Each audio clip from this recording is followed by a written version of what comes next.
Sizin ya da evinizdeki birinin geçmek bilmeyen inatçı öksürüğü mü var? Kış ayları geliyor. Bu videoyu şimdiden kaydedin. Elmanın üst kısmını keserek başlayalım. Ardından sadece kabuk ve ince bir tabaka kalacak şekilde içindeki pozanın neredeyse tamamını çıkaralım.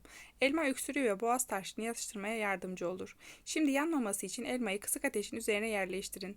Yarım limonun suyunu sıkın. Bu C vitamini açısından zengindir ve bağışıklık sistemimizi güçlendirmeye yardımcı olur. Ardından yarım çay kaşığı tuz ekleyin. Yarım çay kaşığı da zerdeçal ekleyin. Sonra 5 dakika kısık ateşte kaynamaya bırakın. Son olarak bir kaşık bal ekleyin ve doğal öksürük şurubumuz hazır. Bu güçlü ev yapımı ilaç öksürüğü, astımı, bronşiti ve soğuk algınlığını hemen alacaktır.